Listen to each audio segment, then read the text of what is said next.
பிரியாணி லவ்வர்ஸா இருக்கீங்களா? அப்போ வெயிட் லாஸ்க்கு தகுதியற்றவங்க நீங்க அப்படின்ற மாதிரிலாம் சொல்லுவாங்க. அதை நம்பிட்டு இருக்கீங்களா? நீங்க தாராளமா பிரியாணி சாப்பிட்டுட்டே உங்க வெயிட்டையும் ரெடியூஸ் பண்ணலாம். நான் சொல்ற ஐடியாவை கேட்டீங்கன்னா, பொதுவா இந்த பிரியாணியை ஏன் அவாய்ட் பண்ணுங்கன்னு சொல்லுவாங்கன்னா, இதுல நிறைய கலோரிஸ் இருக்கனால வெயிட் லாஸ் பண்றவங்க இதை அவாய்ட் பண்ணுங்கன்னு சொல்லுவாங்க. ஆனா நீங்க சாப்பிடுறீங்க அப்படின்னா அந்த பிரியாணியை எப்பெல்லாம் சாப்பிடணும் அப்படின்னு பாத்தீங்கன்னா, அந்த லேட் நைட் சாப்பிட்றவங்களாம் கொஞ்சம் ஸ்டாப் பண்ணிடுங்க. வாரத்துல ஒரு நாள் எடுக்க ட்ரை பண்ணுங்க. அது மேக்சிமம் சண்டேவா இருந்துச்சுன்னா நோ ப்ராப்ளம். சண்டே சீட் டேவாவே வச்சுட்டு நல்லா பிரியாணி சாப்பிடுங்க. எவ்வளவு பிரியாணி நீங்க சாப்பிடுறீங்களோ, எவ்வளவு கலோரிஸ் இன்க்ரீஸ் ஆகுதோ அதுக்கேத்த மாதிரி நீங்க வீக் டேஸ்ல ரைஸ் கொஞ்சம் கம்மியா அதிகப்படியான புரோட்டீன்ஸ் அண்ட் ஃபைபர்ஸ் எடுத்துக்கோங்க. அதே மாதிரி மூவ்மெண்ட்ஸ் கொஞ்சம் இன்க்ரீஸ் பண்ணும். சண்டே நீங்க பிரியாணி சாப்பிட்டோன்னே அப்படியே தூக்க மயக்கமா வருது அப்படின்ற மாதிரி இல்லாம கொஞ்சம் வாக்கிங் போயிட்டு அதுக்கப்புறம் படுக்க ட்ரை பண்ணுங்க. அது போக வீக் டேஸ்லயும் நல்லா சாப்பிட்டு முடிச்சுட்டு லைட்டா ஒரு வாக் போனீங்க அப்படின்னா இந்த எக்ஸ்ட்ரா கலோரிஸ்லாம் பர்ன் பண்றதுக்கு ரொம்பவே யூஸ்ஃபுல்லா இருக்கும். நான் ரொம்ப ஸ்ட்ரிக்டா டயட்டை ஃபாலோ பண்றேன் அப்படின்னு இருக்கவங்க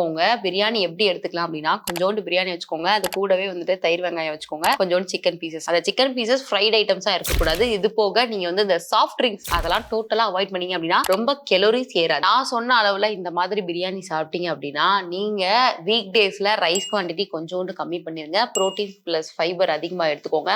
ஆயில் யூசேஜ் டோட்டலா அவாய்ட் பண்ணிருங்க. ஜங்க் ஃபுட் அவாய்ட் பண்ணிருங்க. அது போக சாஃப்ட் ட்ரிங்க்ஸும் அவாய்ட் பண்ணிட்டீங்க அப்படின்னா 6 days கிளீன் டயட் பிளஸ் ஒரே ஒரு நாள் சீட் டயட் கண்டிப்பா வெயிட் லாஸ் பாசிபிள் ஆகும். அப்புறம் என்னங்க, ஜாலியா பிரியாணி சாப்பிடலாம்.